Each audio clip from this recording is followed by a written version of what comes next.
Hello everyone, मैं हूं सचिन और आप सबका बहुत बहुत स्वागत है मेरे इस यूट्यूब चैनल में। और आज की इस क्लास में हम लोग देखने वाले हैं किस तरह से हम लोग एजेक्स का मदद से फॉर्म का डाटा हम लोग डाटाबेस में इंसर्ट करवाएंगे। ठीक है, बिना पेज रिफ्रेश किए हुए। तो सबसे पहले यहाँ पे हम लोग क्या करेंगे, HTML का हम लोग बेसिक कोड जो होता है उसको हम लोग लिख लेते हैं। और यहाँ पे मैं एक फॉर्म बनाऊंगा FORM, और इसमें एक्शन वगैरह कुछ भी नहीं लेंगे हम लोग, सिर्फ फॉर्म का एक आईडी दे देंगे। फॉर्म का जो आईडी रहेगा वो मैं यहाँ दे रहा हूँ myFRM। आप जो भी आईडी देना रहेगा आप दीजिएगा। देन इसके अंदर में हम लोग क्या लेंगे, एक नेम के लिए एक टेक्स्ट बॉक्स लेंगे हम लोग। तो उसके लिए यहाँ पे मैं लिखता हूँ इनपुट, टाइप जो होगा वो होगा टेक्स्ट होगा, और यहाँ पे मैं लिख देता हूँ नेम इक्वल टू, और फिर इसका नाम मैं दे देता हूँ, इस टेक्स्ट बॉक्स का नाम नेम हो गया। ठीक है, और उसके बाद यहाँ पे हम लोग br टैग दे देते हैं 2 बार ताकि ये नेक्स्ट लाइन में आ सके। ठीक है, अब इसी को मैं यहाँ से कॉपी करता हूँ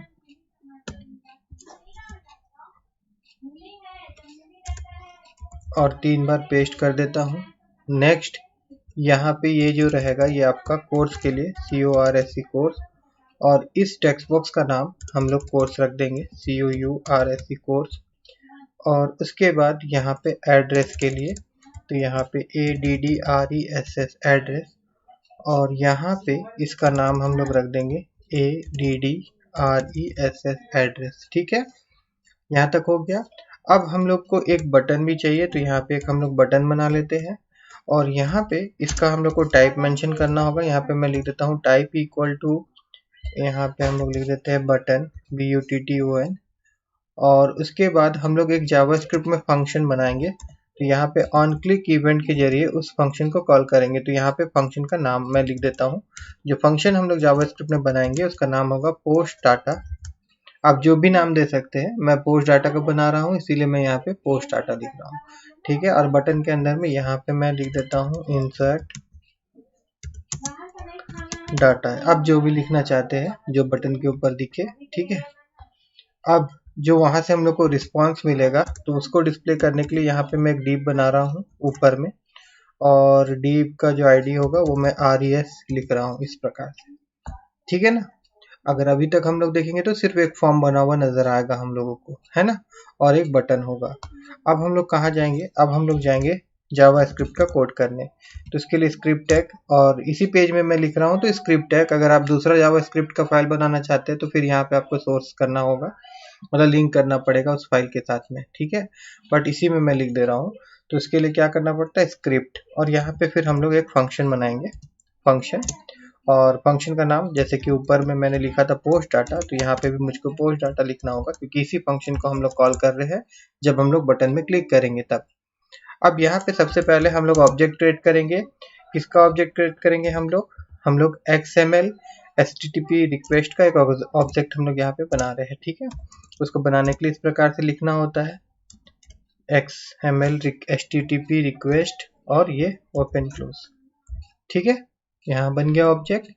उसके बाद में फिर अब हम लोग कनेक्शन ओपन करवाएंगे, तो उसके लिए वही ऑब्जेक्ट का जो नाम होगा वो लिखेंगे, और उसके बाद में यहाँ पे हम लोग को लिखना होगा ओपन फंक्शन का यूज करेंगे। तो यहाँ लिखना होगा ओपन, फिर ब्रैकेट ओपन क्लोज, और फिर यहाँ पे हम लोग 3 पैरामीटर देंगे। पहला, कौन सा मेथड यूज कर रहे हैं हम लोग, पोस्ट। दूसरा, कौन सा पेज में हम लोग डाटा या देंगे उस पेज का नाम, तो उस पेज का नाम है page1.php। तो यहाँ पे वो लिख देते हैं हम लोग page1.php, और उसके बाद में फिर यहाँ कॉमा, और यहाँ पे ट्रू लिख देंगे हम लोग। हो गया। उसके बाद में फिर मैं यहाँ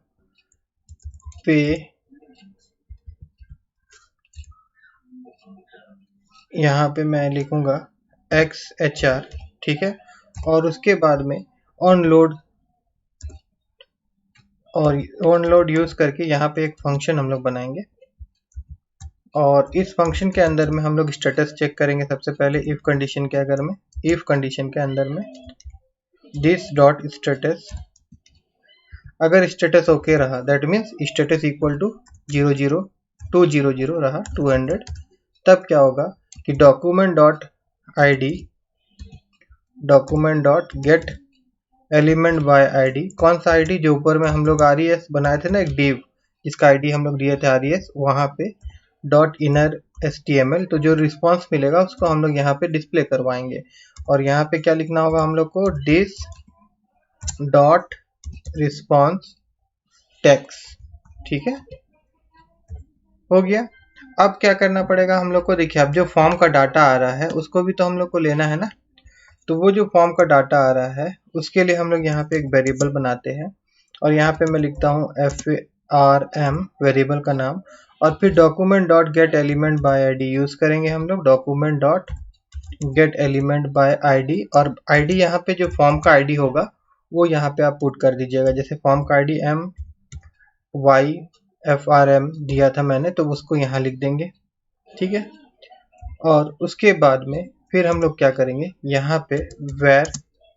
और यहाँ पे आपका फॉर्म डाटा हम लोग यहाँ पे ले रहे हैं, तो फॉर्म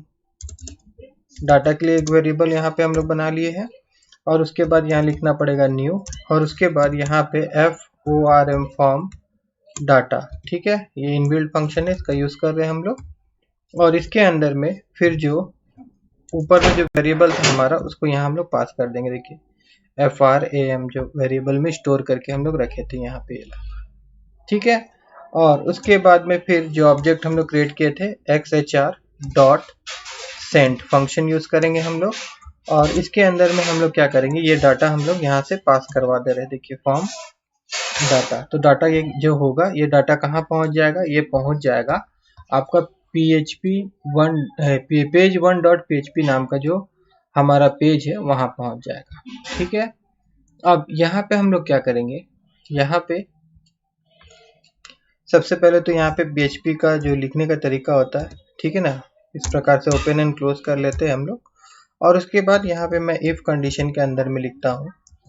इसका जो ग्लोबल वेरिएबल एक होता है सर्वर, ठीक है, सर्वर, और इसके अंदर में हम लोग चेक कर रहे हैं request method, REQUEST request underscore METHOD method, request method अगर इक्वल टू पोस्ट होगा, देन अगर ये पोस्ट होता है तो हम लोग क्या करेंगे, यहाँ पे फिलहाल मैं यहाँ पे आपको इको करके डाटा दिखा देता हूँ, उसके बाद मैं डाटाबेस में सेंड करूँगा। तो यहाँ पे नेम इक्वल टू, यहाँ पे क्या होगा, पोस्ट, ठीक है, और यहाँ पे हम लोग को फिर लिखना होगा क्या, नेम, ये जो हम लोग टेक्स्ट बॉक्स का नेम दिए थे ना वो वाला नेम, ठीक है। इसी प्रकार से हम लोग इसी को कॉपी कर लेते हैं, और देन हम लोग इसको 3 बार पेस्ट कर देते हैं, ठीक है, 3 बार हम लोगों ने पेस्ट किया, और यहाँ पे क्या हो जाएगा, यहाँ पे हम लोग लिख देते हैं इस वेरिएबल का नाम COURSE कोर्स, और यहाँ पे क्या हो जाएगा, कोर्स COURSE कोर्स, और फिर यहाँ पे ADDRESS एड्रेस, और यहाँ पे भी लिख देते हैं हम लोग ADDRESS, देखिए जो फॉर्म डाटा आ रहा है S एड्रेस, ठीक है ना। यहाँ पे जो हम लोग फॉर्म बनाए थे तभी हम लोग यहाँ पे name equal to name, name equal to course, और नेम इक्वल टू एड्रेस, तो यहाँ कैपिटल लेटर में लिखा हुआ है तो यहाँ स्मॉल में कर देते हैं, अगर कैपिटल में लिखा हो तो कोई प्रॉब्लम नहीं था, बट यहाँ पे हम लोग स्मॉल में लिखे थे तो फिर यहाँ कैपिटल करना होता है, तो मैंने क्या किया, मैंने यहीं पे इसको स्मॉल कर दिया, ठीक है, ये नाम मैच होना चाहिए। अगर सब ठीक रहा तो यहाँ पे ऊपर वाला जो div है तो ये यहाँ पे हम लोग को उसका वैल्यू दिखेगा, ठीक है ना। तो हम लोग एक काम करते हैं, हम लोग चल जाते हैं, ये पेज है लोकल होस्ट AJAX क्लास में, इसको मैंने ओपन करके रखा था, अगर इसको मैं एक बार रिफ्रेश करता हूँ तो हमारा जो फॉर्म होगा वो डिस्प्ले होगा, देखिए यहाँ पे फॉर्म दिख रहा है। अब यहाँ पे मैं जैसे डाटा लिखता हूँ, सोचिए सचिन, कोर्स में लिखता हूँ यहाँ PGDCA, और एड्रेस में यहाँ लिखता हूँ RKL, और उसके बाद इंसर्ट डाटा में अगर क्लिक करता हूँ तो ऊपर में देखिए सचिन PGDCA और RKL डाटा आ रहा है, मतलब जो हम लोगों ने कोडिंग लिखा वो सही से काम कर रहा है। अब हम लोग इसको डाटाबेस में भेजना चाहते हैं, तो डाटाबेस देखिए यहाँ पे बना हुआ है, डाटाबेस का नाम AJAXDB है, और जो टेबल है वो स्टूडेंट है, और इसके अंदर में 3 फील्ड के अंदर हम लोग भेजने वाले नेम, कोर्स और एड्रेस के अंदर में, ठीक है ना। तो हम लोग यहाँ पे क्या करेंगे, यहाँ पे PHP वाला पेज में इसके बाद का जो कोडिंग है, यहाँ पे एक कनेक्शन हम लोग को दरकार पड़ेगा ना। तो यहाँ पे हम लोग एक वेरिएबल बना लेंगे कौन नाम का, कोई भी नाम का बना सकते हैं। उसके बाद यहाँ पे न्यू, और उसके बाद में फिर यहाँ पे माई SQLI, फिर ब्रैकेट ओपन क्लोज, और इसके अंदर में पैरामीटर हम लोग देंगे क्या क्या, जैसे कि होस्ट का नाम, तो वो है लोकल होस्ट HOST है होस्ट, ठीक है। उसके बाद में हम लोग यूज़र का नाम देते हैं, तो यूज़र का नाम क्या हो जाएगा यहाँ पे, ये हो जाएगा आपका रूट, और उसके बाद में फिर यहाँ पे पासवर्ड ब्लैंक रहेगा, और उसके बाद में DB, तो DB का नाम क्या है, AJAX DB, ये नाम था डाटाबेस का, ठीक है ना। उसके बाद में फिर एक हम लोग SQL का क्यूरी यहाँ पे लिखेंगे, SQL नाम का वेरिएबल मैं बना रहा हूँ, SQL, आप जो भी नाम दीजिए वेरिएबल का। अब इसके अंदर में एक SQL का स्टेटमेंट, तो यहाँ पे हम लोग को इंसर्ट करना है, तो उसके लिए लिखना पड़ेगा इंसर्ट इनटू, देन जो आपका टेबल का नाम होता है वो देंगे, तो टेबल का नाम मेरा STD है, मैं ये दे रहा हूँ। उसके बाद में फिर ब्रैकेट ओपन क्लोज, और जो फील्ड का नाम होता है वो देना होता है, जैसे मेरा फील्ड का नाम क्या है, टेबल में नेम है, फिर आपका कोर्स है, और फिर आपका एड्रेस है। देखिए ये जो है ना, ये वाला फील्ड का नाम है, जैसे कि डाटाबेस में मैंने आपको लेके गया था, ये नेम, कोर्स और एड्रेस, ये नाम यहाँ पे हम लोग को देना होता है। उसके बाद में फिर हम लोग को यहाँ पे क्या करना होगा, यहाँ पे वैल्यूज लिखेंगे हम लोग, फिर ब्रैकेट ओपन क्लोज, और इसके अंदर में फिर जो ऊपर में वेरिएबल है हमारा, जैसे कि नेम, ये सब हम लोग यहाँ पास कर देंगे। हाँ, लेकिन ये सिंगल इन्वर्टेड कॉमा में पास करेंगे हम लोग इस तरह से, नेम, उसके बाद में फिर सी कोर्स, COURS कोर्स, और उसके बाद में फिर एड्रेस $ADDRESS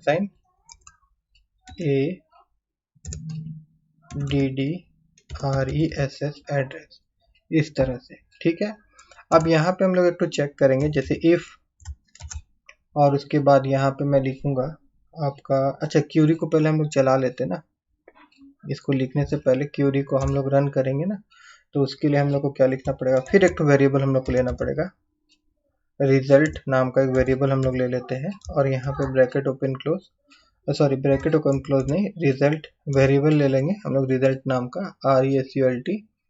और उसके बाद में फिर यहाँ पे हम लोग को लिखना पड़ेगा कौन क्यों, क्योंकि कनेक्शन का जो कोड है इस वेरिएबल के अंदर में है। उसके बाद में एक इनबिल्ट फंक्शन का यूज़ करेंगे, क्यूरी, QUERY क्यूरी, एक फंक्शन होता है, इसके अंदर में हम लोग SQL का जो स्टेटमेंट हम लोग लिखे, जिस वेरिएबल में हम लोग स्टोर करवाए उसको हम लोग पास कर देंगे इस तरह से, तब ये रन हो जाएगा। तो अब ये सही से रन हो रहा है नहीं हो रहा है, तो उसके लिए हम लोग यहाँ पे इफ के अंदर में ये रिजल्ट नाम का वेरिएबल को पास कर देंगे, और उसके बाद फिर यहाँ पे मैं ब्रैकेट ओपन क्लोज करूंगा, और फिर यहाँ पे मैं एल्स लिख रहा हूँ, और फिर ब्रैकेट ओपन क्लोज करूंगा इस प्रकार से, कर्ली ब्रैकेट। अगर सही तरीका से सारा चीज होता है, डाटा इंसर्टेड होता है, तो इसके अंदर जो मैसेज होगा वो डिस्प्ले होगा, जैसे यहाँ पे मैं लिख देता हूँ इंसर्टेड डाटा, और अगर सही तरीका से नहीं होता है तो दूसरा मैसेज डिस्प्ले होगा, दैट मीन्स इंसर्टेड डाटा के बजाय not inserted data, not inserted data, ठीक है। ऊपर में जो यहाँ पे मैंने इको करके रखा था, इसको मैं हटा देता हूँ, डाटा हम नहीं डिस्प्ले करवा रहे, सिर्फ हम लोग ये डिस्प्ले करवाएंगे कि डाटा का डिस्प्ले हो इंसर्ट हो जाता है तो यहाँ से इंसर्टेड डाटा आएगा, अगर नहीं होता है तो नॉट इंसर्टेड डाटा आएगा, और जो वैल्यूज होगा वो डाटाबेस में पहुंच जाएगा, ठीक है। अब हम लोग क्या करते हैं, हम लोग चलते हैं, देखिए अभी यहाँ पे लास्ट डाटा देखिए सानवी DCA बन्ना मुंडा है। अगर मैं यहाँ जाता हूँ और एक बार इसको मैं रिफ्रेश कर देता हूँ, और देखिएगा यहाँ पे पेज रिफ्रेश नहीं होगा, है ना। तो यहाँ पे मैं लिखता हूँ, जैसे कि मैं लिखा हूँ अमित, फिर मैं यहाँ लिखता हूँ आपका वेब डेवलपमेंट, और उसके बाद यहाँ पे एड्रेस मैं दे देता हूँ BIS बिसरा, और फिर मैं इंसर्ट में क्लिक करता हूँ तो देखिए इंसर्टेड डाटा दिखा रहा है, मतलब डाटा इंसर्ट हो गया है और पेज रिफ्रेश नहीं हुआ हमारा। और अगर हम डाटाबेस में जाके यहाँ पे रिफ्रेश करें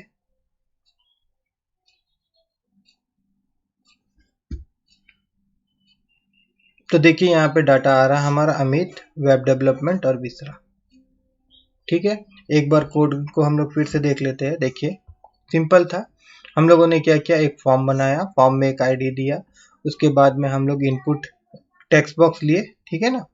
और एक बटन बनाए, और उसके बाद में फिर यहाँ पे हम लोग जावास्क्रिप्ट का कोड लिखे, ठीक है, और एजेक्स का यूज़ किए हम लोग यहाँ पे। देखिए जैसे कि यहाँ से स्टार्ट हो गया एजेक्स का यूज़,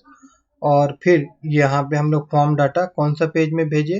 पेज 1.php, ठीक है, और उसके बाद में यहाँ पे हम लोग PHP का कोडिंग यूज़ करके डाटा को इंसर्ट करवाएं। ठीक है, अगर आप लोगों को मेरा ये वीडियो अच्छा लगा होगा, आप लोगों को समझ में आया होगा, तो मेरे इस वीडियो को लाइक करिएगा और मेरे चैनल को सब्सक्राइब करना मत भूलिएगा।